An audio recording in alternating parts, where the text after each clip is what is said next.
Hi, everyone, and thank you for joining us for the third event in the Connecticut Literary Festival's Lit Talk series. I'm Daniel Donaghy, and tonight we'll be hearing from and speaking with four terrific Connecticut writers: Marilyn Nelson, José B. Gonzalez, Antoinette Brembell, and Frederick-Douglass Knowles. This series is curated by Jotham Borello, and we want to make sure to thank our generous sponsors for keeping us going: the Connecticut Literary Festival, the CCSU Foundation, and the Department of English at CCSU, Real Artways, RJ Julia, and Yale Writers Workshop. Our first author tonight will be Marilyn Nelson. Marilyn is the author or translator of more than 20 books for adults, young children, and adults. Her critically acclaimed YA books include A Wreath for Emmett Till and Carver, A Life in Poems. Her long list of awards includes the Guggenheim Fellowship, a Newbery Honor Designation, the NSK Neustadt Prize for Children's Literature, the NCTE Award for Excellence in Poetry for Children, the Robert Frost Medal for Distinguished Lifetime Service to Poetry, and the Ruth Lilly Poetry Prize, which annually honors a living U.S. poet for outstanding lifetime achievement. Editor Don Scher writes that Marilyn Nelson has committed throughout her career to meticulously chronicling the contemporary and historical experience and contributions of Black people in America. Everyone who cares about how life is lived and felt in this country should read her work, should read her vivid and deeply considered work. She was Connecticut Poet Laureate from 2001 to 2006 and is currently Professor Emerita of English at the University of Connecticut. Today, she'll be sharing with us her new children's book, Lubaya's Mighty Roar, which we publish in October. And if there's not already, there will soon be a link on your screen that you can pre-order the book, and also you could check out Marilyn's other books. And that's the miracle of Crowdcast. We're going to see this happen. So, all right. So without further ado, Marilyn, my weather popped up as suddenly a screen opened and it said it's hot outside. But without further ado, Marilyn, I want to turn it over to you. Thank you, Dan. I have to find the screen share button. Where is that? Tap disable. Share screen. Thank you. Okay. This is a book. I was asked to consider writing a book for children who are introverted and make them feel that being introverted is not a handicap, but can be a gift. So that was the start of this book, the story of a little girl who is a quiet, introverted child. Her name is Lubaya, which it means young lioness in Swahili. And she has an older brother whose name is Jelani, which means mighty in Swahili. And I don't think there's anything else I need to tell you. I'm going to try this screen sharing to first. No. Okay, share. We did do a run through of this.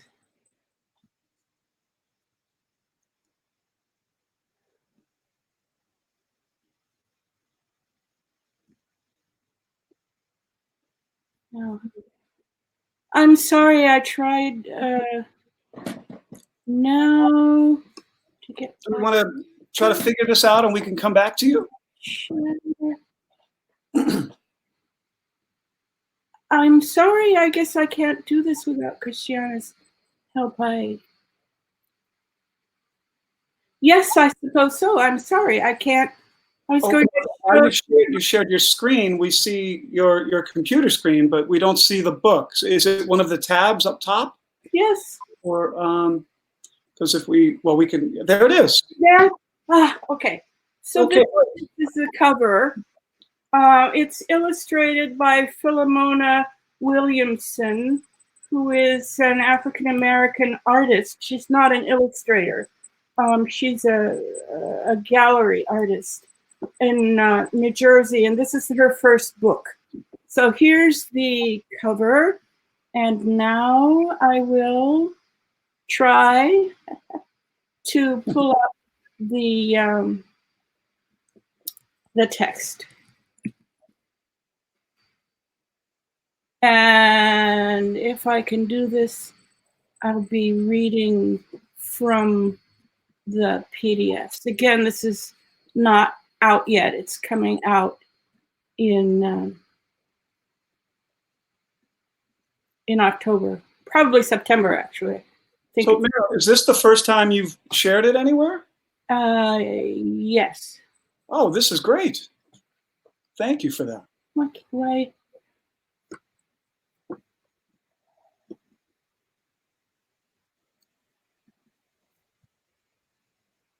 I'm sorry, audience.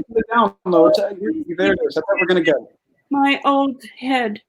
Just click on. That's what I would. Ah, there it is. Okay. Here's the book. This is the frontispiece. These signs and the title page you see. And okay, here we have the first page. Lubayas always liked to be alone, happily watching the theater of her thoughts. There, she's a ballerina who talks to whales, or an African-American artist astronaut. Lubaya hardly ever raises her hand, even when she knows the right answer.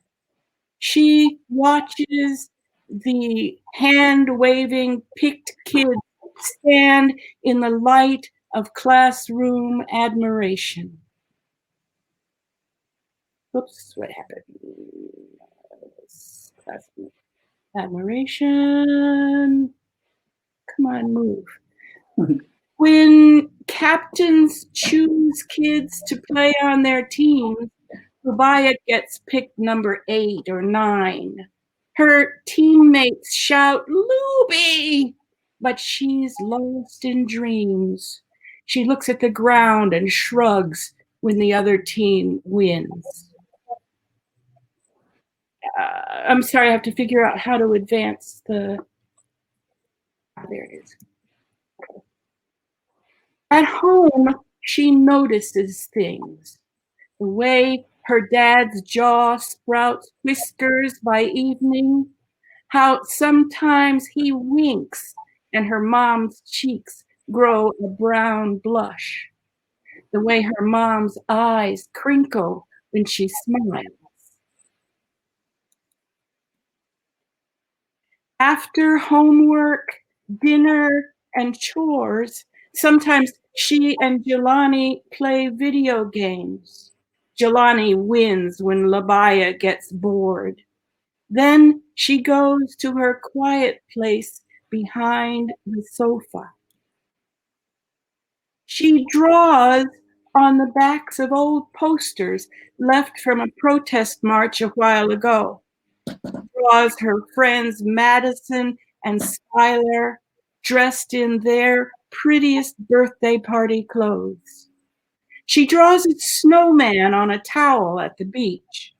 She draws Elijah, Jaden, and José standing on ladders to paint a rainbow. She draws an Egyptian bird, a hip-hop frog. She sits listening and drawing, happily alone. Mom, Dad, Jelani, and the people on TV fill the air with talk. She catches words and writes down snatches of what she overhears. Breaking news. The evening shatters like a dropped glass. Mom cries, "Oh my God, not again."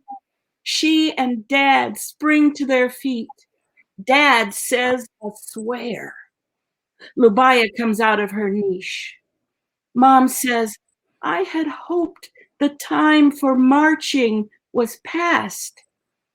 As soon as something's organized, we'll march again. Lubaya, can we have those old posters back? That's why the speakers, the spotlighted ones, are carrying posters of Lubaya's drawing. Everyone comments on how great they are, how beautifully they speak truth. Lubaya's roar may not be loud, but a quiet roar can make history.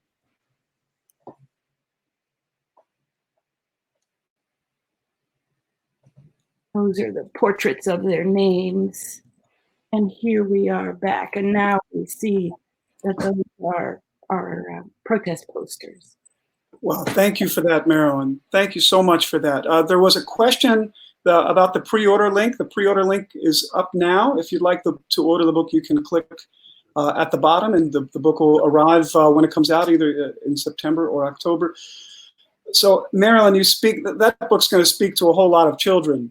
And I wonder, is there any part of Lubaya who was you as a child?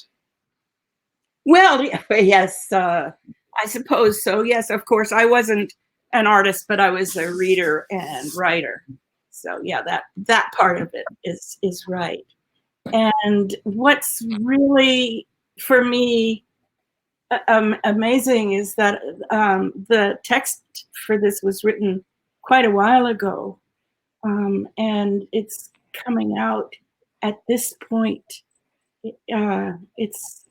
It's just amazing. It feels like it's speaking to the moment, but it was not written to this moment. When you sent me the link for this, and I looked, and there were some screenshots, maybe on Amazon or on the publisher's website. But it looked, and you could have written this book this morning. But what I think will surprise a lot of people watching is, how long ago did you start this book? I think it was a couple of years ago, a couple of summers ago. Wow. Yeah. It really drives in and speaks to the moment. Now, I know that there are a lot of librarians here and readers who are here. Teachers who are here. And one of the things, as my wife is a reading teacher, that I hear again and again is the lack of diversity in library collections, and the lack of positive stories for students of color to find themselves in. And I wonder, when you were growing up, if that was something, did you see yourself in any books when you were growing up? And does that have anything to do with maybe why you write about some of the things you do to reach younger readers in a way that wasn't there maybe at another time? I suppose so. Certainly there was nothing when I was a child. There was absolutely nothing except for maybe Paul Laurence Dunbar. Some Hughes poems, maybe? Pardon? Some Langston Hughes. Yeah, I was going to say Dunbar and Hughes were about and Hughes wrote a lot of children's books. I didn't have them as I was growing up. Yeah, and there was no internet, so it would have been hard to find books even if they were being published. Yes, and yeah, I'm very much interested in writing about history and writing about African American history, celebrating leaders and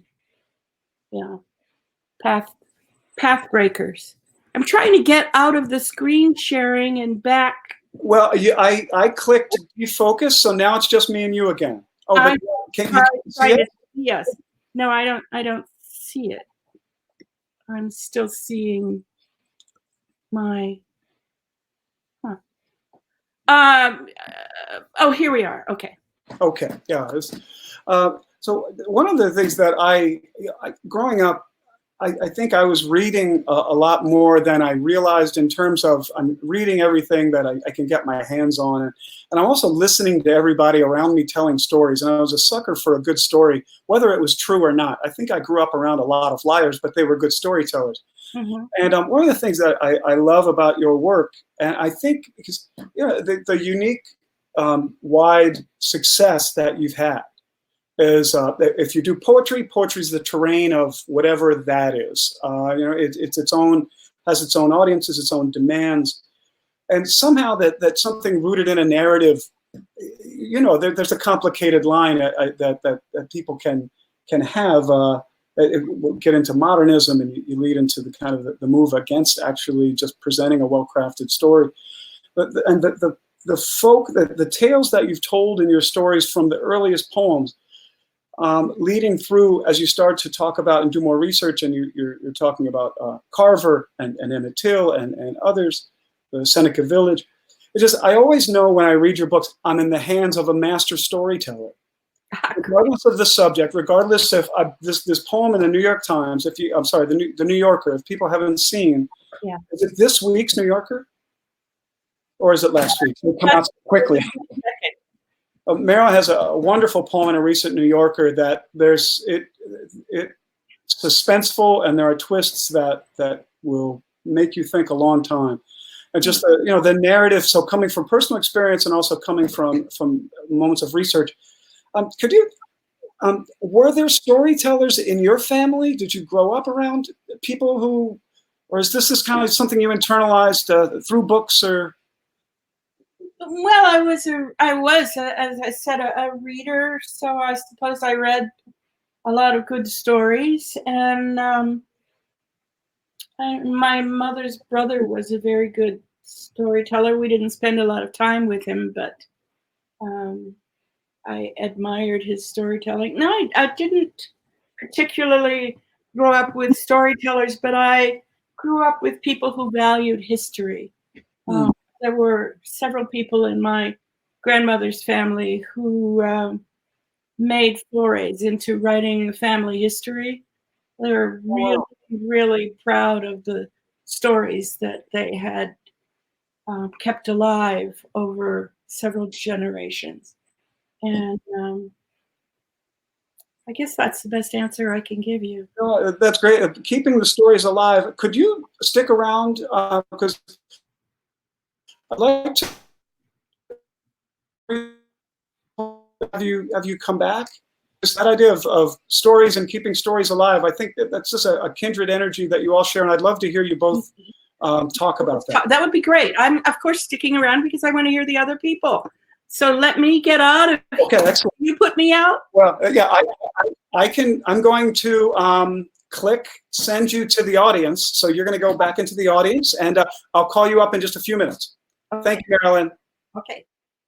Okay, so everyone stay with us. We're going to scroll down in the seamless world of the internet. José will be coming up. And as we reach out to José, I want to give you a little background about our next speaker. With us now is José B. Gonzalez. He is, excuse me, that is José, who's growing a sweet beard, by the way. Isn't it sweet, though? I know. If we had more time, I would talk about how you do it. This is just a mess.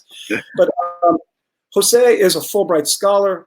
He's received national and regional awards for teaching, for efforts to improve the conditions of Latinos pursuing college degrees, pursuing a career in higher education, and for his poetry. He is the author of the poetry collections Toys Made of Rock, and also When Love Was Reals, and he's the co-editor of Latino Boom, an anthology of U.S. Latino literature, and the founder and editor of LatinoStories.com. And I believe there will be, at the bottom of the screen, as now you see the link, there are upcoming Lit Talks, which I hope everyone will come out and sign up for and check back. But soon there will be popping up a link to José's site, and you can learn more about him there. But José, I'd like to turn it over to you, and please share with us some poems. All right, sounds good there, Dan. Thank you for organizing this and for putting together what I consider to be like one of the biggest like friendship festivals. Honestly, you know, the only people we're missing here from Connecticut are Rhonda Ward, who I know is out there, and Betsy we miss Bessie too. But anyway, some great people here, and so thank you for organizing this. I am representing, I don't know if you can see this, Connecticut Literary Festival shirt. I'm going to begin with a poem about a hurricane. This poem is called Letter About Hurricane F. Hurricane season is upon us. So I'm going to read that. Dear, the winds that sucked in walls and blew Manito's house against stones pushed the La Prensa camera through our front door and snapped this shot. White flowers stand on top of a crucifix, and black petals float around the room as if the hurricane still breathes. But the winds can't leave yet. Tia Lydia needs them to push her legs forward so she can walk again. And I need them to carry this newspaper photograph to you. As you hold it, you'll see what I mean when I say I've grown so much since you left, my head so close to reaching the top of the casket. That poem, I should add, is based on a hurricane that was one of the deadliest hurricanes in the history of El Salvador. Actually, killed quite a few people. It became a tropical storm and killed actually some of my relatives. During that, it was at a time when my parents were actually in the U.S. First, my dad came to the U.S. to try to make enough money to bring the rest of us to the U.S. Then they brought my mom, and then he brought my sister and me. And so that poem is actually based on a letter that I sent that included a picture of me right next to the casket of a cousin who had been killed. Before leaving El Salvador, my father left when he was much younger. He was one of these children who worked on the streets and sold soap. So he, at second grade, stopped working, stopped going to school rather. So this one's called Fleeing for Work. And at 6, no alphabets or crayons to spell letters and draw curls. You joined your mother and started selling soap on streets stained with sweat. Jabon, jabon, you'd call out into the ears of passersby who'd smell the lye and miss the bleed spots on your arms. And while your friend's fingers made marbles click and clack, you would use yours to count pesos and give some change back. And now that I am 6, the son that you own, and you have left to the USA alone, I wait for a guava tree to drop a letter saying you have enough dollars for mommy, Yanni, and me to join you. Until that day, I will kick the earth's puddles, scrub away El Salvador's spare soil, rinse myself with drops of mud, and curse the distance between dirt, clean water, and our blood. So yeah, I picture, I think about, of course, what's going on along the border with, these children who have been tragically and horrifically separated from their parents, right? I mean, it's just a nightmare. I cry about it actually fairly frequently, and I think of all the dangers that I was a part of while my parents were away, and what they must have gone through, right? The children go through that, but then the parents too. I mean, I can't even leave my family alone for like a week, never mind for that long. This one's called Chasing Trains. Our fingers become barbed wire as we snatch the railing of the running freight train, grabbing it like the head of a wild snake slithering through our playground. We chase it, fists up in the air, and pull ourselves up as its tail runs away from us. We run over the screams of strangers' mothers and fathers who yell at us to get away lest we be bitten. But the barrio has made our hands out of sandpaper. At 7, we can taste it in our thumbs. Our fingers rip the winds as we swallow and spit air. And even when Jaime Gomez, barefoot on the tracks, misses the railing and his leg is chewed until there's nothing left but the ends of a rope near his knee, we can feel our hands getting rougher like the skin of a snake that coils itself around the fire. So again, just that perspective, right, of a parent finding out that the 2 children who are in another country, with staying with our grandmother, are so close to all these dangers, right? I mean, that's a lot of courage that they had, and the narrative that we hear isn't exactly that narrative, right? We hear about questions. Why would anybody allow their children to cross the border alone, as opposed to asking the question, why would anybody, or how can anybody be so desperate, right, that they need to do that? And again, what we experienced was on a much smaller scale than that. Signs of El Salvador. Traffic signs in front of Abuelita's house once stood like soldiers, firing warnings to yield, stop, and beware of pedestrians. That was before the war made them into cryptograms, shot after shot, bomb after bomb, erased letters that once shouted orders. All that's left now are signs with whispered warnings. So once we came to the U.S., I got into football, right? And a short guy like me, just not very athletic at all, and proud of that, right? When I played basketball, I always said, I had a bad shot and I was short, but I always made up for it by being slow too. So anyway, this one's called Football for the First Time. And I should add, by the way, that the word campesino is another word for like migrant worker, farmer, peasant, any of those. Football for the first time. Chipping ice out of a soccer ball. I snap bones with every goal. Kick and make coal, melt snowmen goalies who are scorched by every torch that skims their carrot-shaped noses. Sammy T, my neighbor, only one in my class who shares jelly beans at snack time, comes to me with pigskin in his gloved hands, cuts in front of a corner kick, so quick to ask me to quit, cracks his knuckles and says, "Why don't you play football?" I desert my soccer ball on the fallen needles of a spruce tree. Anything not to be solo me. I leave it for dead and make sides even. Mostly, I block and move aside, except for when Jimmy Fro from Crystal Avenue fumbles the ball and I pick it up and run toward the end zone. It's a victory for me as I look around for someone to high five, but out of the corner of my eye, I see Sammy T, forearm up, aiming for my head. I had no time to step aside. And before I can ask why, my lip burdens and reddens like the color of my favorite jelly beans, the kind that feel so soft on my lips on days that I don't exist, the kind that may harden in the harsh northern cold, but still are nothing compared to the machetes that slice into campesinos' skulls.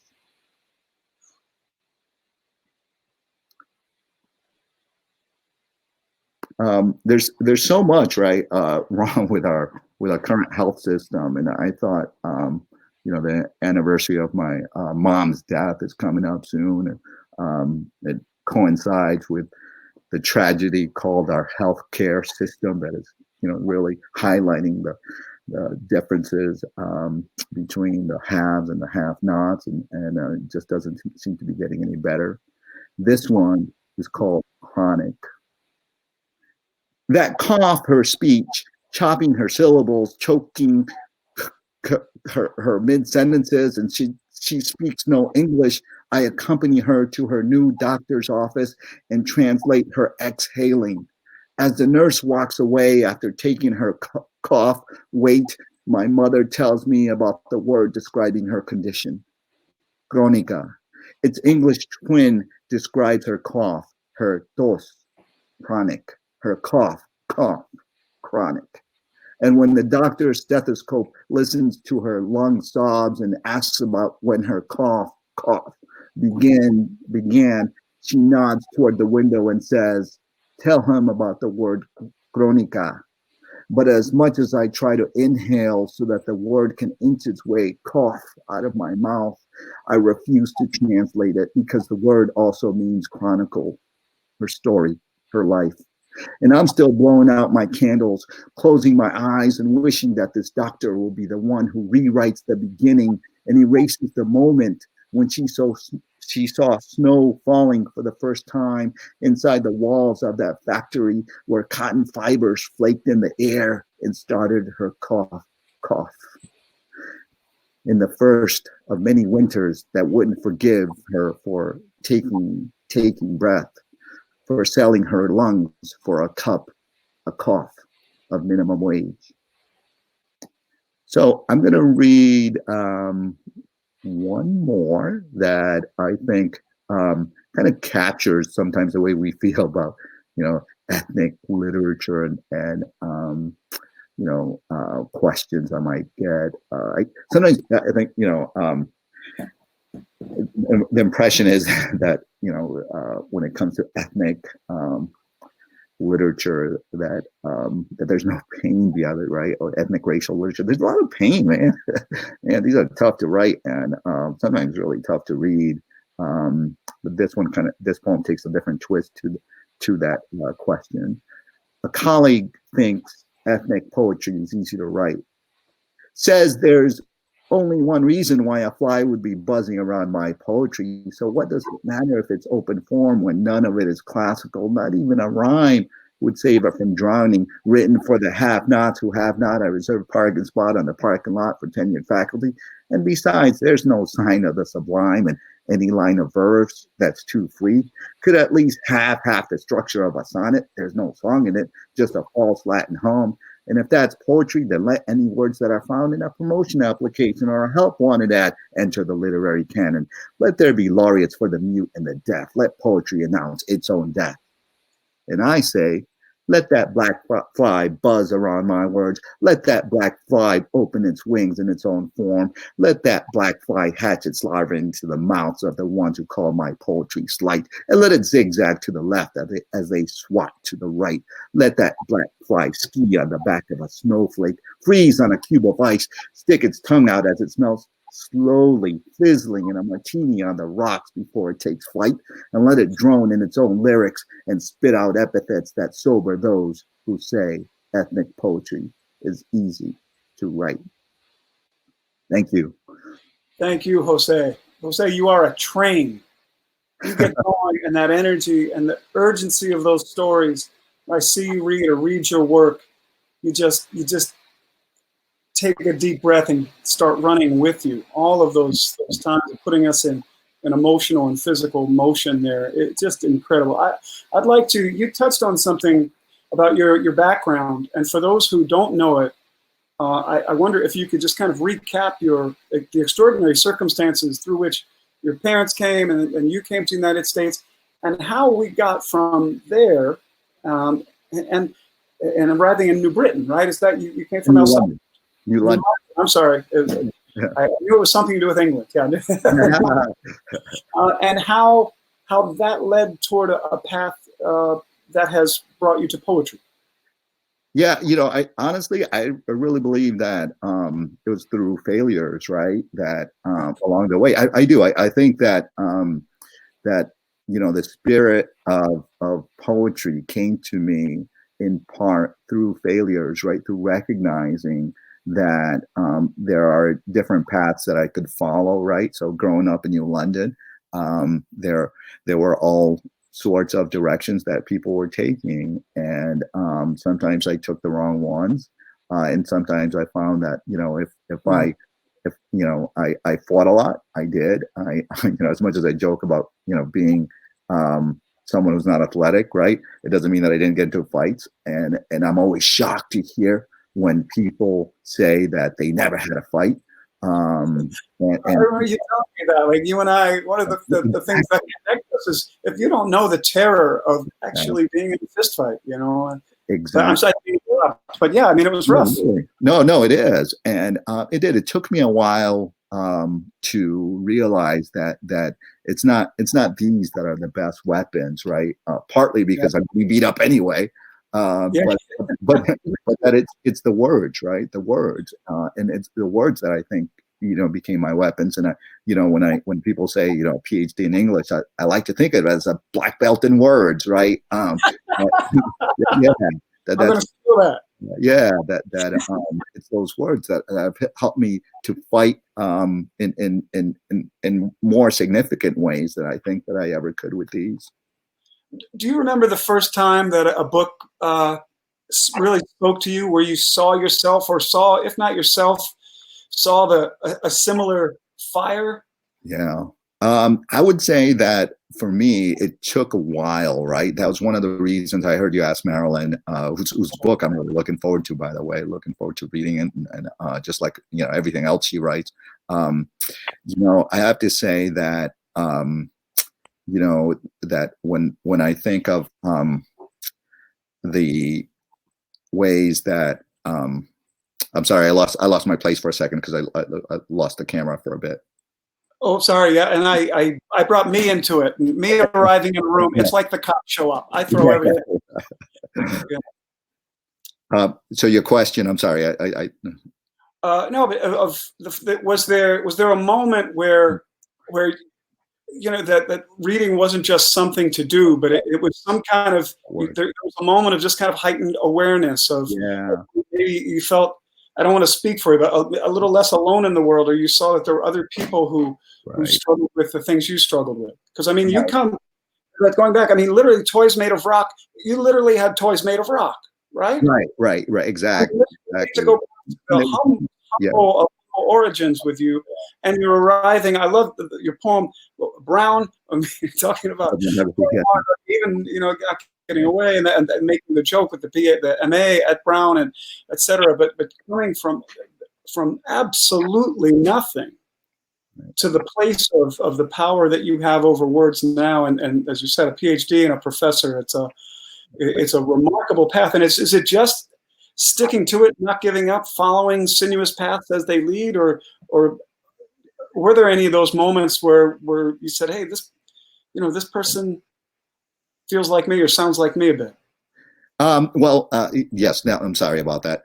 Yes, I have to say that as far as brown faces and brown authors, it's really difficult for me to see them. So that's not something that I really saw until I started working on my dissertation, which looked at Latino lives, right? But before that, though, I mean, you talk about, you mentioned Langston Hughes. Langston Hughes to me, and rappers, I used to listen to rappers all the time, WBLS coming from New York, right? And, just sitting on the porch in New London, and on foggy days it would come in, and, I'd listen to these rap. And to me, they really spoke, about, the arts, first of all, but also, about words and their power, just like Langston Hughes.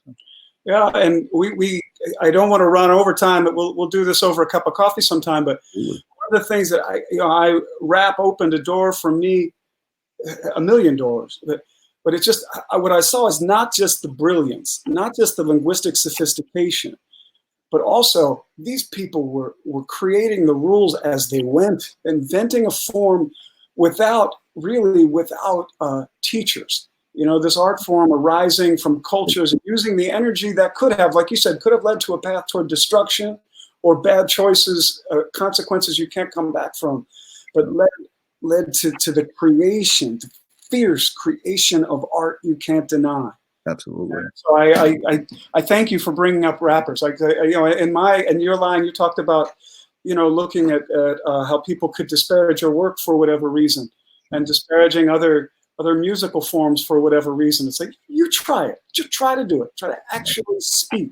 It's true. It's true. With that kind of sophistication and intensity, and forget about being cool. I mean, that's a whole other. So often, like my kids, we won't go on about all our favorites, but we have to do that another day. But if I could, I'd like to bring Marilyn up and ask you all a couple questions. Would that be okay? Sounds good. All right, I'm going to try to find her in the crowd. Everybody sticking with us? And a reminder, José's website is at the bottom, and we're going to call Marilyn up. And Marilyn is under, hang on, I think is not under the name Marilyn. We got to say it the right way. Come on down. Okay, there we go. That's why we need a co-host. Okay. Christiana, can you help Marilyn come back to the screen? You've invited her. Thank you. I didn't do this. Christiana Torres did, who's working with us behind the scenes. She's back. Okay. Hi, Marilyn. Marilyn, there was a question, a really good question from the audience that I wanted to ask you before we forgot. And that's, you were asked to write a book about it with an introverted protagonist. And how did the book make its transition toward also speaking about protest? I'm so glad somebody asked this question. I had developed the character. I wrote it on vacation with my best friend and her husband. We went to the public library. We were in California together. We went to two public libraries and talked to children's librarians and read children's books about introverted children and reread about introversion. And I sat down and started writing, and I wrote and developed the character. And then I was stuck. How to turn? Nothing was happening. It was just a portrait of a child. Mm-hmm. And my friend and I talked about this for a couple of days, and I just couldn't see a way to do it. And she and I were sitting in the living room of the house we were sharing one afternoon, and her husband leaned in the door and said, "Breaking news." Oh. And I just wrote breaking news and imagined what this breaking news could be, and how, because we had decided this was a Black family, and we had decided that I don't know if when we decided that they had a history of being activists, but the breaking news seemed to be exactly what broke on, was it March 25th? Again, this happens so often. And we decided not to make it specific because there are so many things. I mean, nobody's talking anymore about these, 5 or 6 Black men who have been hanged in various places around the country recently. That's a story that's disappeared, but it could be. Anyway, that's where that came from, just with that breaking news. Wow. So start to finish, how long did it take you to come up with the narrative, from the idea to at least the finished? It was really easy at that point, because I had already established that she was an artist. She was drawing all the time, and maybe we had already decided that the family would. I don't remember where that happens in the book. I'd have to look at the book. I don't know. So anyway, it was just they're only about 3 pages after the turning point. Then it happens very quickly. They go out in March, and she's been making this work all the way through the book, but I don't think it's more than 3 pages that brings the whole story together. The message that sends, the timeless nature. Yeah, I mean, this is our history. It's one of the. So the presentation, the message of now about media. Oh, what did he say? Just seamless. The marriage between those two, the words on the sign, and also Lubaya's art at a protest. Just that seamless marriage. It's really beautiful. Isn't it? Isn't the artwork beautiful? Yeah. Really, there are so many. You couldn't see all the details, but in one of the pictures, Lubaya is wearing a t-shirt, a really beautiful bright print of peace signs. And I mean, there are a lot of things like that are subtle, that say a lot about the family. The mother is grading papers on the couch while they're watching the news. And we wanted to give a portrait of a family. You know, this is not just Lubaya's story. It's the story of a Black family. The children's names are important. So I'm totally in love with this book. As you should be, Marilyn. It's beautiful. And again, I hope we can put the link. Christiana, could we put the link back again to if you wanted to pre-order the book? Before I let you both go, I'd like to ask you a question. Whenever each of you is reading or presenting, you always have the rooms in the palm of your hand, you know, and you hear that, you know, people can have writer's block, and certainly anybody could have that. But the idea that either of you would ever run out of something, a story that you needed to pursue next, or a story you needed to tell, I can't imagine that would fester very long. And I wonder if you could talk about, and I wrote this down so that I could ask this in a way that made some kind of sense. One thing that draws me to read and reread your work is that sense that if I didn't hear these stories from you, I don't know that I'd hear them. Not just that they're important stories, but it's also you've got insight into, if you're coming from your own life, which each of you does beautifully, you show us stories that we need to hear, and also just the curiosity of your own research.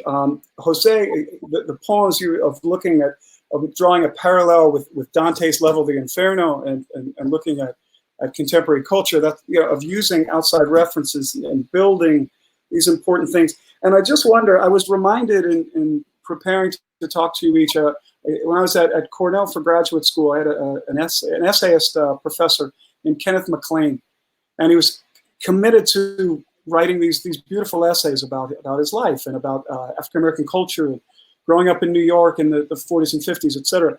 And he said something at a Q&A and that I thought was really resonant. He's like, I don't know if I'm the best vessel for these stories, but I do know I'm the only vessel.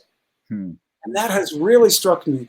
And I wonder if you feel any sense of that, like that driving of I need to keep doing this, because if I don't tell these stories, nobody else will. Well, I think for me, one of the beauties of the Salvadorian American literature landscape in the last few years is that it has gotten much broader, right? And that, you know, the more the merrier. I love that. And at the same time, I think that it's very easy for anybody, particularly if they're looking at incorporating groups by Latinx groups, works by Latinx groups, to say, well, one size fits all, right? So even, you know, within Central America, we do have, you know, countries with completely different landscapes and completely different histories. And even within El Salvador, you know, we have, you know, all these authors now, or these really talented poets who are telling unique stories, you know. So partly I feel like, you know, there's a movement behind me or in front of me, whichever it is. But at the same time, I hope that doesn't necessarily turn into a sense that because, you know, one story is read, one story is assigned in a classroom, for example, then we know them all, or that, you know, we don't need.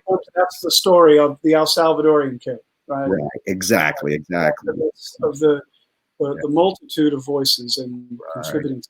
Oh, thank you for that. Before we go on, I just want to say, José, that I particularly loved the poem about your mother's cough. Oh, thank you. The sound is incorporated into the poem. It's beautiful, very, very beautiful. I had a friend who was a wonderful storyteller, and he said once to me that what we are our stories. That's what we are.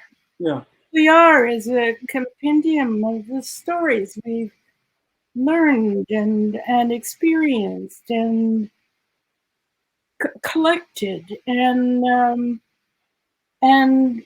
we unfortunately don't have a lot of choice in what stories happen to us. Some people are victims of stories, of, you know, their lives are just one painful experience after another. I really feel for people whose lives are that way. But their stories are what life gives us to learn from. And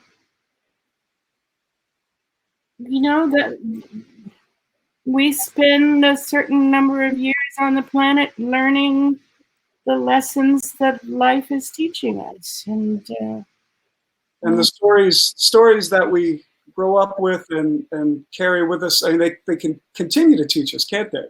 yes. Yeah. I think it was Emerson who said that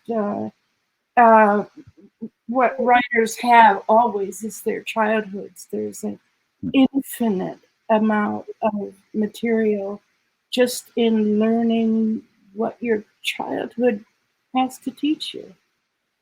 So, yeah. Oh, well, Marilyn, thank you so much and José is now, there's a picture of José. We may have lost him, but oh gosh, that would be perfect timing if we're going to have a technical difficulty now. I want to thank you, Marilyn, so much for sharing that book and for talking with us.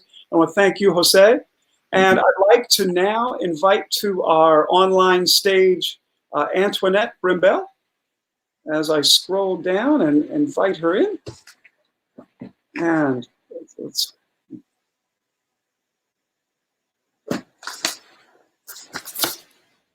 okay, there she is. Antoinette, thank you very much for waiting. I'm sorry. I hope you were able to get some more tea and that you're ready. A quick introduction. Antoinette Brimbell is the author of 3 poetry collections. These Women You Gave Us, Icarus and Love, and Psalm of the Sunflower.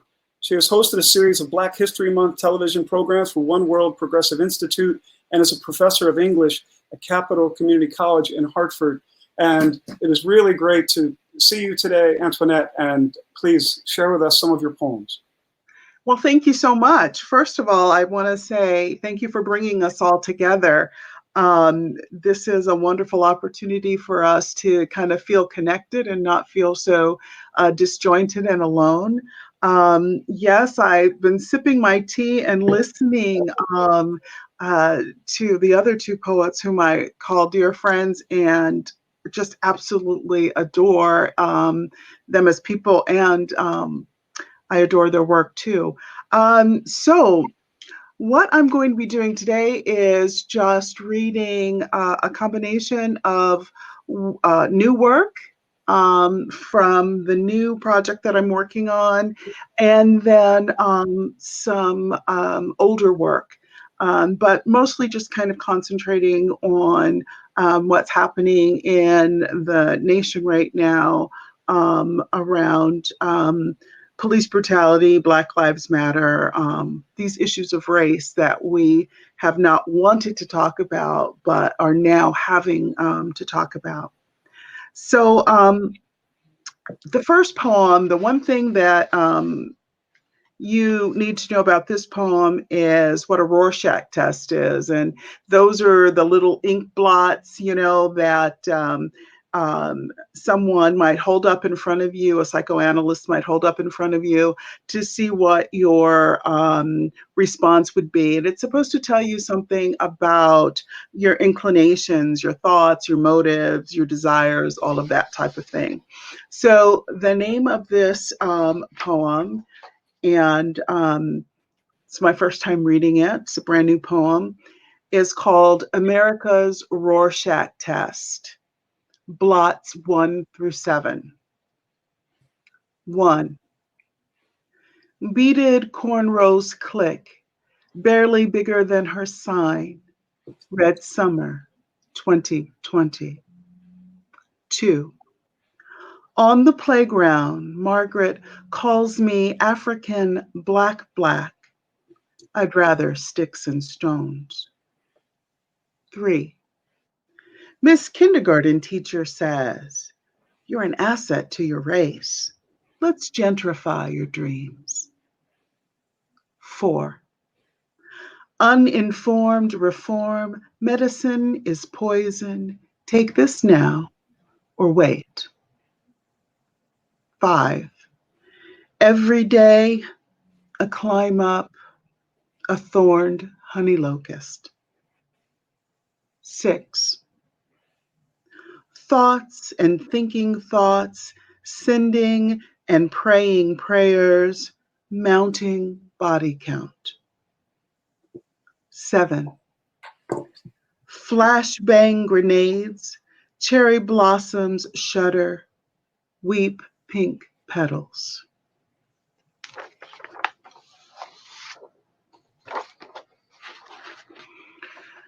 I was struck by what Marilyn said about how this keeps happening, and that she could write a book some time ago that still is relevant right now in this moment because these things keep happening over and over. So I thought I would read my Walmart poem. This is the poem I wrote to try to deal with Trayvon and the murder of Trayvon Martin. And again, it's still relevant, unfortunately. My son wants weightlifting gloves. He is 16. He is taught muscles stretched across 6 feet and 1.5 inches of wiry, lithe frame. He is a smear of blue and white against the night, his feet barely touching the football turf. He is sweat flung wild on the basketball court. He is sweaty hugs and salty kisses at the end of a game. He wants weightlifting gloves, and I am walking the aisles of my Walmart. Its aisles are emptied of customers save one tiny woman who speaks no English and can't help me. She asks, "Habla español?" of the couple judging the weight and grip of tennis rackets, and they shake their heads apologetically and then turn back to each other and continue to converse in Farsi. I push the cart slowly through the aisles and take it all in. I find yoga gloves, black with blue bubbles rising from the palms half burst. I didn't know such a thing existed. There are yoga videos, some tagged red, marked down, ready for quick sale. I put one into my cart. It boasts downloadable meditations to alleviate stress. It's 9:30 p.m. and I am 4 aisles deep into sporting goods. There are tents and cables and lanterns and gloves to prevent rope burns. There are more things and more aisles than I will ever need. The same tiny store employee smiles and nods at me each time I rediscover her in another aisle. On the last aisle, I find fingerless gloves. They are hanging from hooks. The gloves, they are for paintball. But the wheels of my cart refuse to roll, and I can't push because I'm staring at the farthest most wall of my Walmart, and there is a 357, and there are deer rifles and guns I can't name, and I know that I could buy one. I could. I don't have a record. No database condemns me, and I am a respectable registered voter protected by the Second Amendment. Right there, I could buy that. And what's more, I could take it home and use it because I know where the bullets go. And I was once in love with a redhead with freckles who lived in a trailer that bordered a wood, and his father gave him a gun, a pearl-handled revolver for his 18th birthday. And it was beautiful. And only a .22, so we didn't want to fire it so much. So he bought a .45 because he could. And we went into the woods and killed cans and bottles and wounded trees. And he taught me how to make the gun an extension of my hand and to plant my feet and not fear the kick. We plugged our ears with bright orange plugs, but I could still hear him laugh and read his lips when he said, "Aim where the target is biggest. If it's a man, that's the chest. No, don't try to wound. If you miss, he will come for you. and he will be pissed.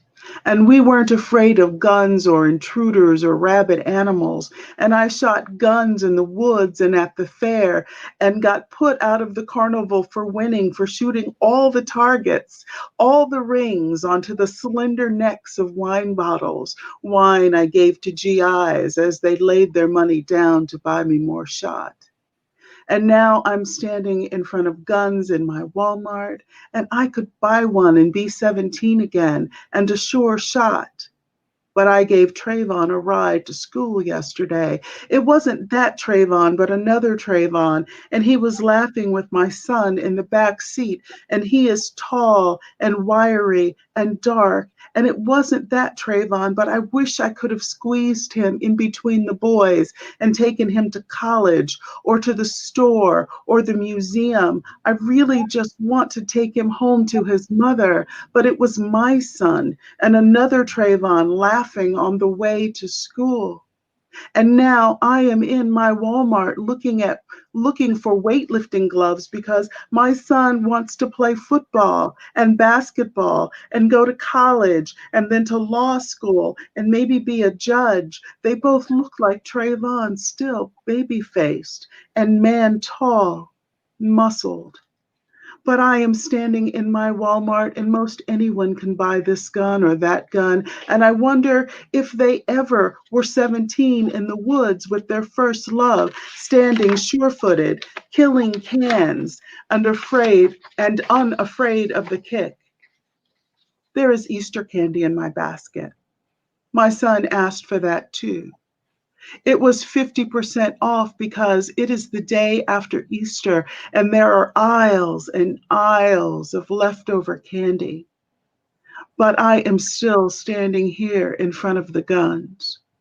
And I have been here so long, people are starting to stare.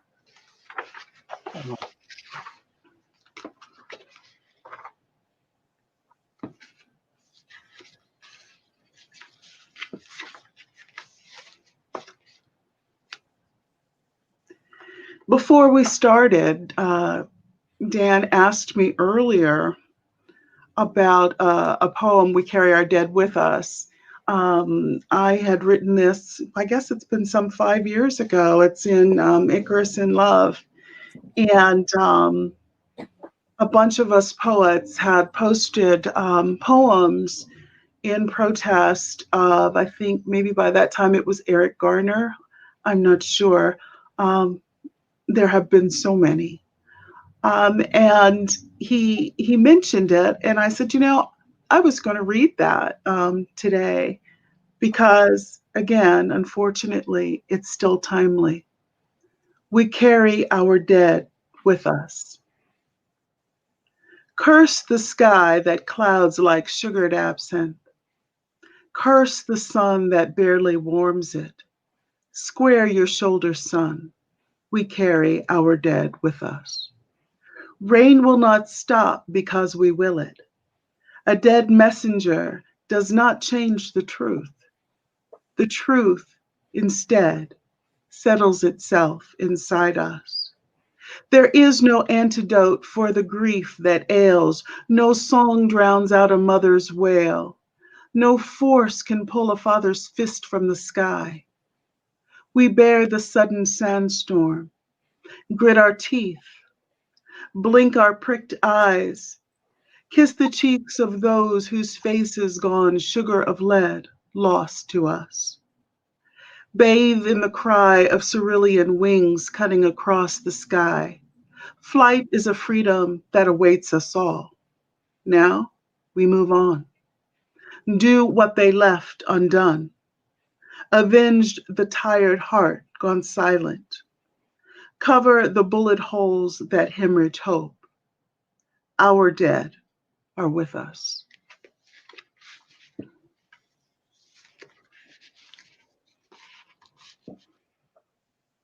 This one is called Tell Mama. Don't cry. Dry your eyes again. Love come, lonely life, a song. Don't cry. Skies blue, you a dream, let's try again. I speak my own thrill. Rest my cheek here in heaven at last.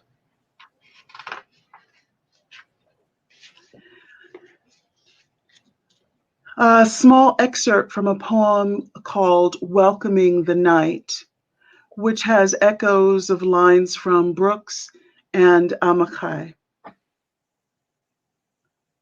Behind all this, some greatness, behind all this, some great happiness is hiding.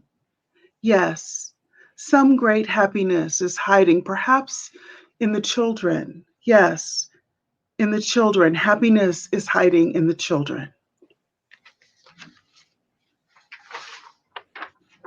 My last poem,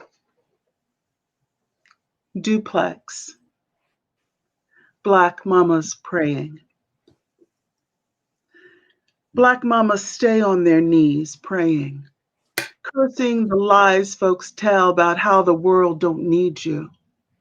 The world don't need you is a lie folks tell themselves when they step over blood gelled black and slick. Folks step over black blood gelled and slick to get on with things. Don't bring bones to the cemetery. Bones in the cemetery hear the prophecy. Together, bone to bone, tendons and flesh, skin, bone to bone, tendons and flesh, skin together. Four winds breathe into those slain that they may live. Breathe four winds into these slain that they may live. Calling forth prophecy is no light work. No. But for Joshua, the sun stood still, the moon stopped. Black mamas, stay on your knees, praying, praying. Thank you. Antoinette, thank you very much for those poems. That last poem, A Duplex, is that in reference to the forum, the Jericho Brown forum?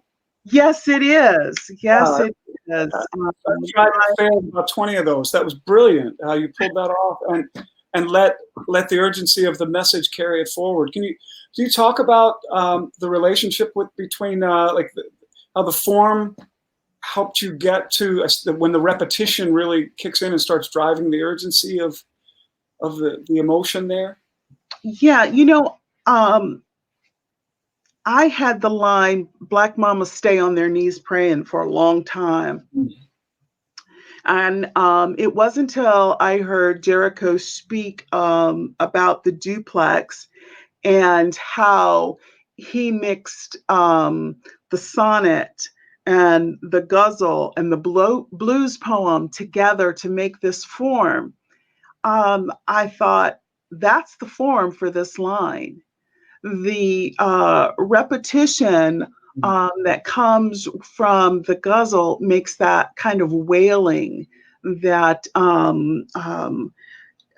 just this overall urgency, right?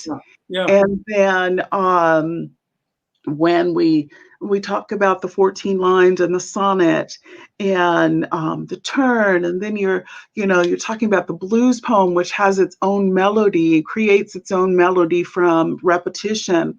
I was like, that's where that line needs to go. And the most interesting and exciting thing is that once I found the right form, then I knew what to do with the line. And then the poem took me on this 14-line ride. So yeah, big ups to Jericho. He gave me something to do with that line. Yeah. So that was you were carrying that around for how long, would you say, before it found a home? Oh gosh, probably, I don't know, maybe a year or so. Just didn't know where to go with it, you knew it was going to go somewhere. You knew at some point you were going to find a place for this. Right, which is why I always tell my students, never throw away a line. If you've cut something from a poem because it didn't belong in that poem, hold on to it because it belongs in another poem. So I just kind of nursed that, held it around in my pocket, and then I knew what to do with it. And again, in speaking one of the themes for the evening, the timelessness of that line, and how that really echoes and brings in a lot of the other poems you also read. It just reminds me of, that's a great for anybody watching. Yeah, keep your good lines because they'll end up somewhere. A good art. The greatest thing I ever heard about that, there's a songwriter named John Mellencamp. He had this line, so many things have fallen through my hands, right? And he said he came up with that 18 years ago.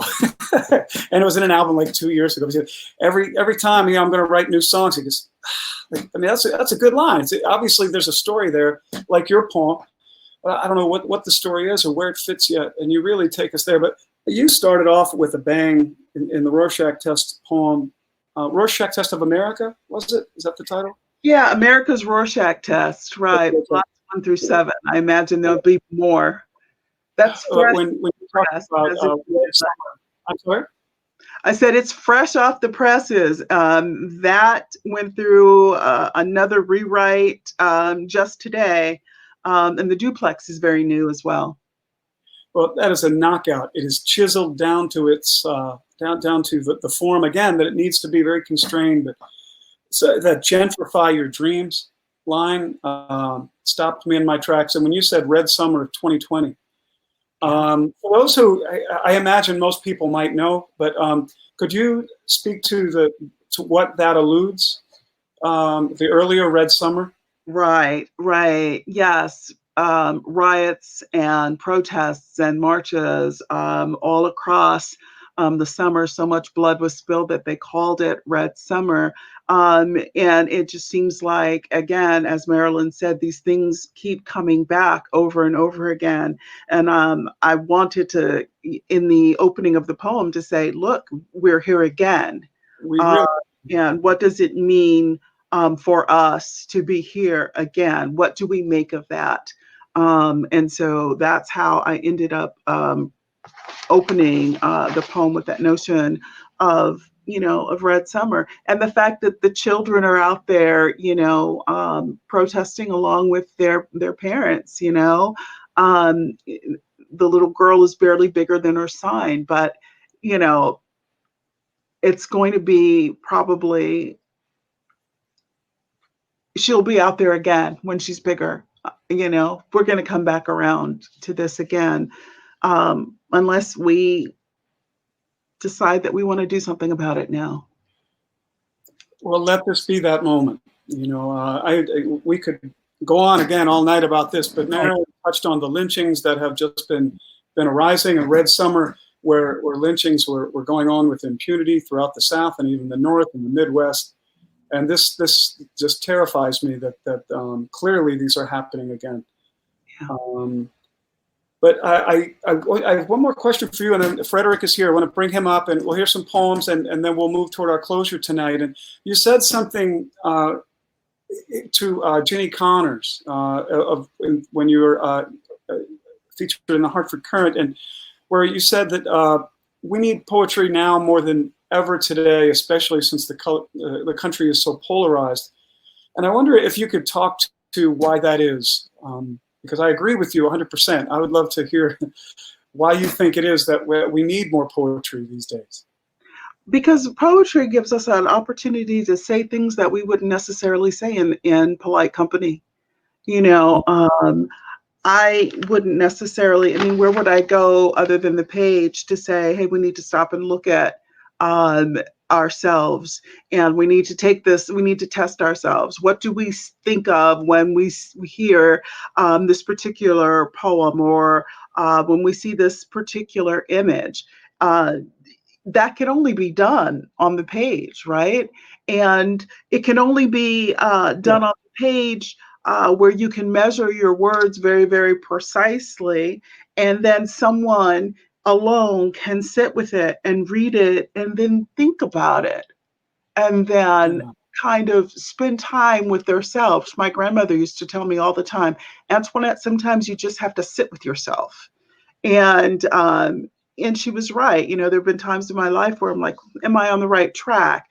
What am I thinking? What am I doing with myself, with my life? And poetry gives you the opportunity to sit with yourself and ask yourself, how do I feel about what I see on the page? We need people talking, right? And good literature makes people talk. It makes people think. It chronicles the time. It lets us say things that we wouldn't necessarily say to each other, but it's like passing notes, right? You get the note, you read it, and you pass it along. And with everything that's going on in the world and in the country right now, we need voices and conversations, whether it be poetry, whether it be song, whether it be theater or dance, all of these ways where we can enter into this global conversation, share our viewpoints with one another, right? In non-threatening ways. Yeah, words are weapons, but no one is going to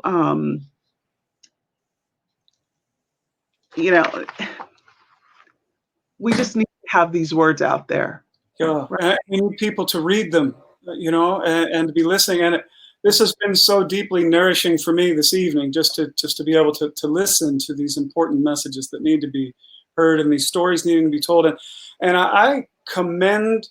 I really learned a lot from what you just said. And I also commend that you see the page as a place of liberation and a place to go, and the page isn't going to tell me to shut up or say I'm wrong or stop me or contradict me or cut me off.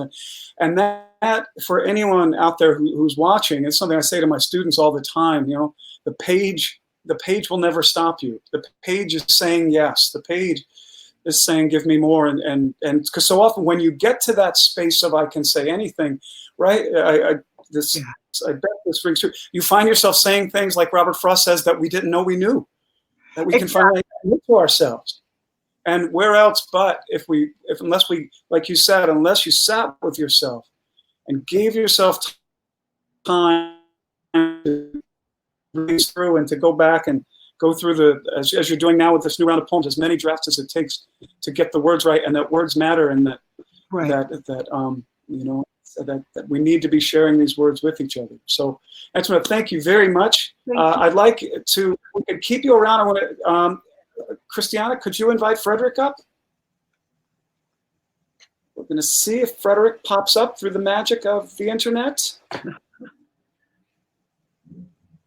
And it also, let's see, we're looking behind the scenes flawlessly.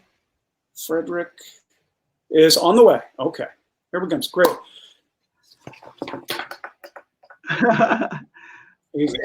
We say accepting. Hey, thanks for being with us. Oh yeah. Thanks for inviting me, man. Apologies on the tardiness and so forth. It's been a very long day, and I'll just say that I just got pulled over on the way home and so forth. I'm all right. I'm fine. I was a little pedal to the metal, so it was my fault, but I made it. I'm here. It was okay. Internet. Oh, I love it so much. All right. Hey, let me, old friends here. Let me just give a quick introduction for people who don't already know Frederick-Douglass Knowles. He's an educator and activist dedicated to community development. He is the inaugural Poet Laureate of the City of Hartford and the author of the poetry collection BlackRoseCity. He is Associate Professor of English at Three Rivers Community College in Norwich. And Frederick, I give you the stage. Take it away, my friend. Yeah, thank you, Daniel, and so forth. And just got promoted to full professorship. So the race is done, God bless on that. I don't want to take too much time and so forth. So I just really want to say thank you for letting me be part of this and so forth. And I'm just going to pick up where Antoinette had left off. She was reading about, tributes to the dead and so forth. And so the manuscript that I'm completing now is a manuscript titled Mentors. And Mentors is primarily a collection of elegies, which are poems to the dead, to our ancestors, but not exclusively. And I named the manuscript after a Gwendolyn Brooks poem titled Mentors, which is a very brief poem I'm going to read. And then I'm going to share a couple of new pieces from the manuscript. And maybe I'll just close out with one from BlackRoseCity. So Mentors. My best allegiances are to the dead. I swear to keep the dead upon my mind. disdain for all time to be over glad. So it's a very short piece. And the first poem that I'm going to share, and again, Antoinette, thank you very much. You were speaking, did your poem on the Red Summer, and which is, of course, the record number of lynches in America. And so I wrote this poem titled Mason Freeman Cut Jenkins Down. And it's a pantome. A pantome is when you repeat lines. And so, yeah, let me just get into it. He hung from an old hickory tree along the Mississippi. An upper deep, seared in a red summer flame. His O Lord forsaken for a swig of moonshine. A sun god wrung for eyeballing the sun. An upper deep, seared in a red summer flame. His innard ate earth under a disemboweled sky. A sun god wrung for eyeballing the sun. Charred loins, stick poked by children cloaked in Christianity. His innard ate earth under a disemboweled sky. Mothers cast quilts riverside to keep close eye. Charred loins, stick poked by children cloaked in Christianity. Minions mimicking their ghost hooded inheritance. Mothers cast quilts riverside to keep close eye. A crow psalmed the blues to a metronome of cracked bone. Minions mimicking their ghost hooded inheritance, while I gripped my shiv in the shallows of a stream. A crow psalmed the blues to a metronome of cracked bone. He hung from an old hickory tree along the Mississippi, while I gripped my shiv in the shallows of a stream. His "Oh Lord" forsaken for a swig of moonshine.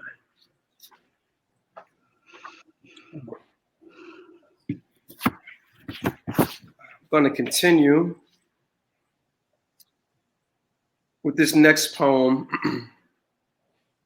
that was written. The history of BlackRoseCity, Norwich, Connecticut is we have our high school, Norwich Free Academy, and during the 70s and 80s, well, there's a big green across the street. It's called Chelsea Parade.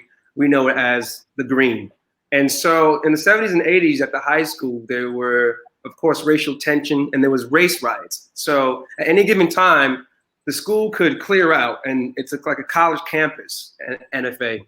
The school could clear out, and everybody would head to the Green to have a race riot. And my sister happened to be the catalyst of one of those race riots, actually, when she was spat upon and called the N-word by a jock. And so my older brothers, so we have 11 people in my family, so my older brothers, they actually convinced my mom to give them a ride to school because they missed the bus. And as my older brother was saying bye to my mom and saying thank you, my younger brother went to the back of the trunk and got the crowbar and a couple of bats and so forth and was ready to go set it off. And they went and set it off. And to this day, my mom, she laughs because she thought they were going to school, but they were going to defend their sister. So this poem is titled Another Riot on the NFA Green for my brother Michael, who has passed away.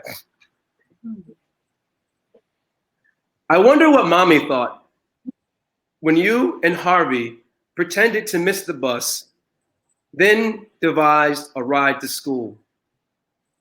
Her older son appealing to the bulwark of motherhood while you slipped from the back seat, jimmied the trunk, and eased that crowbar into your book bag.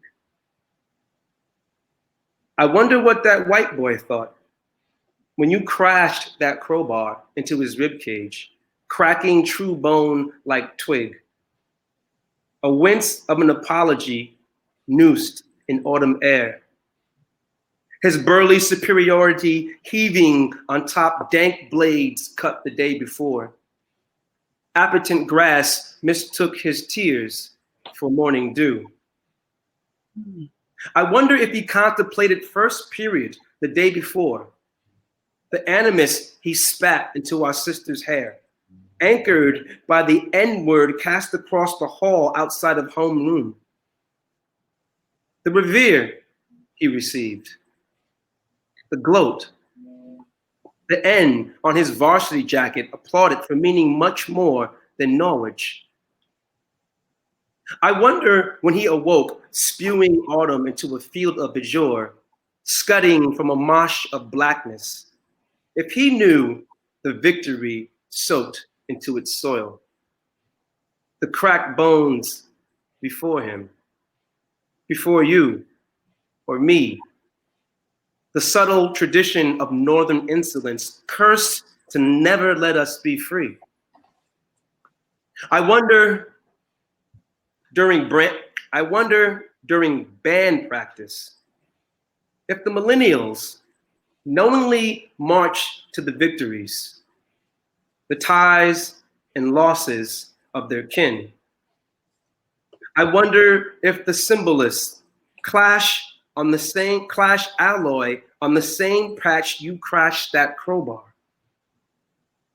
where you assured our sister no one would ever soil her education at the academy.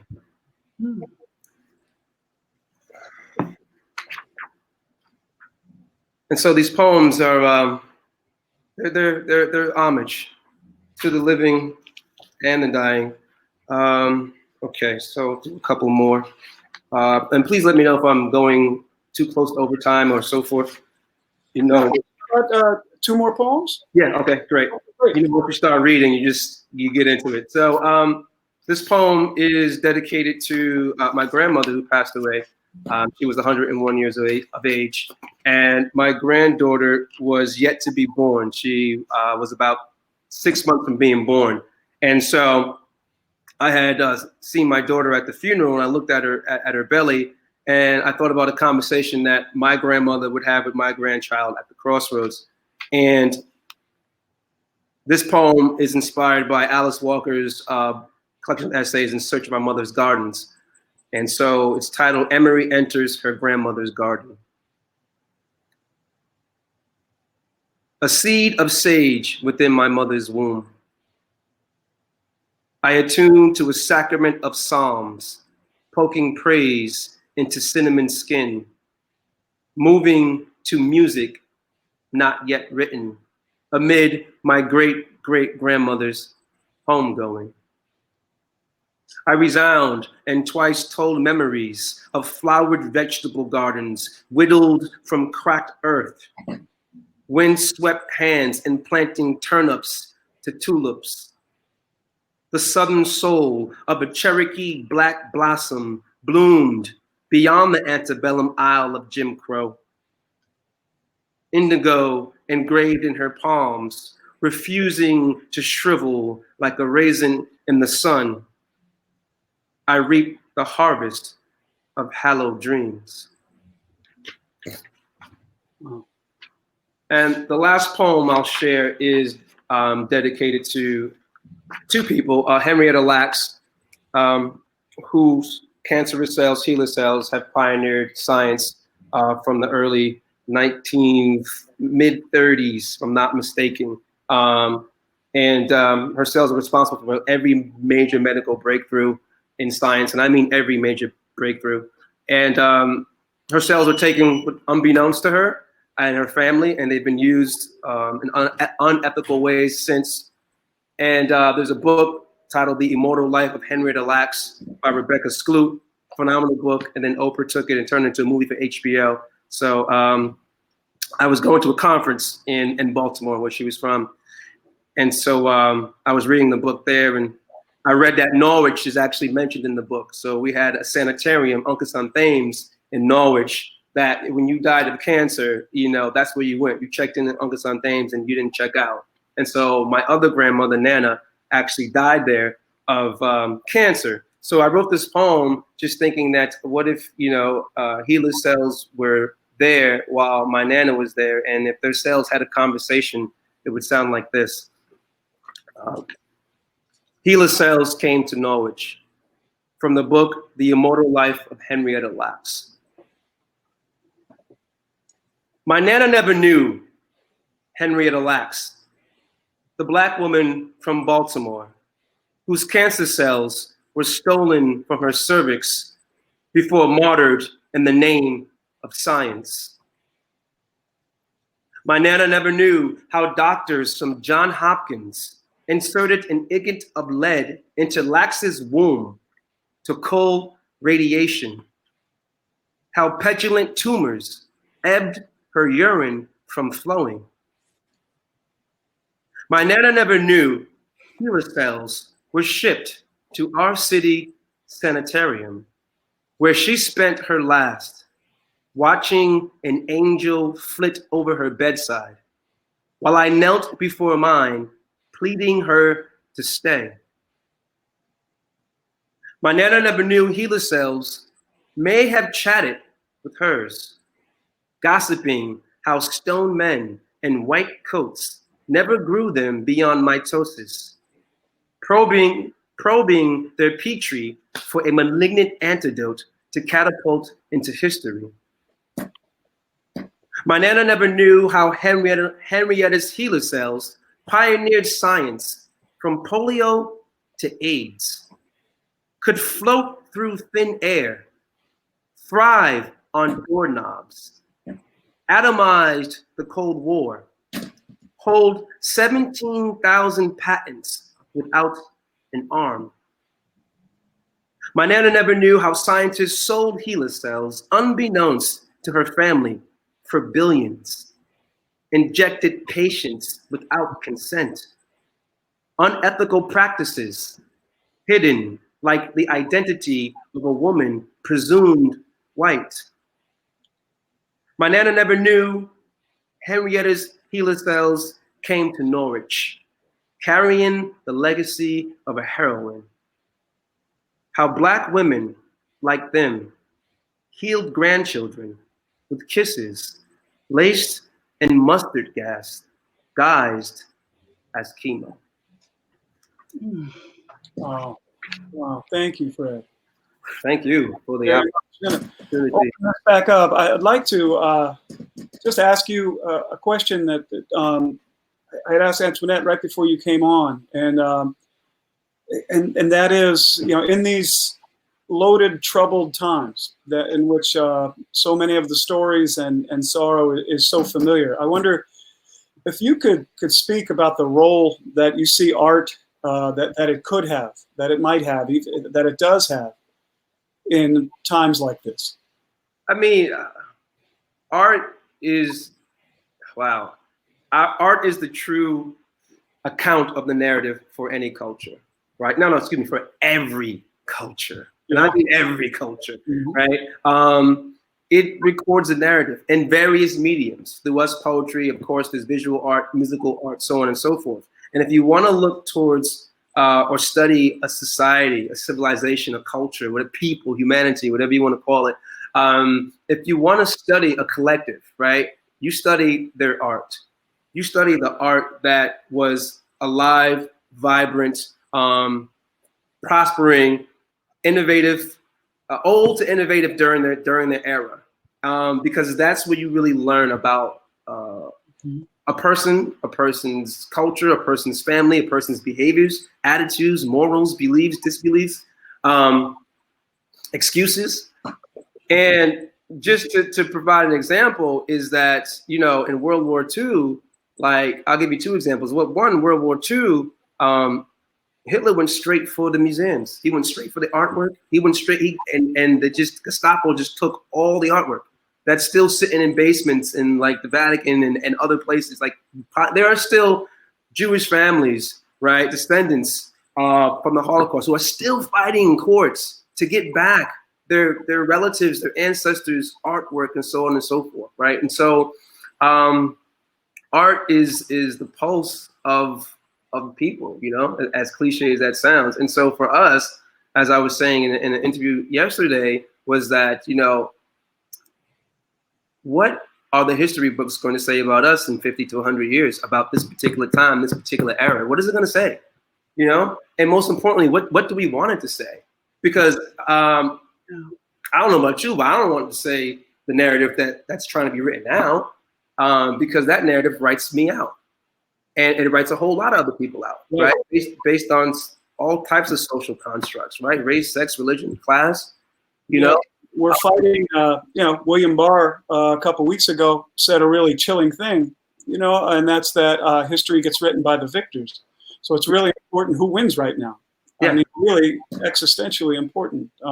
And so in opening it up to both of you, so if we are an artist, if you are an artist at this particular time, do you feel that it's your responsibility to speak in some way to what is going on? To social, does literature in these loaded times, if it's going to have any value, does it have to have some address in some way issues of social justice? Oh, okay. Go ahead, Antoinette. Already. Antoinette, or does it, or is it, or would that be too narrowing? I'm curious to see what you think. I think that there are a lot of things that need to be spoken on.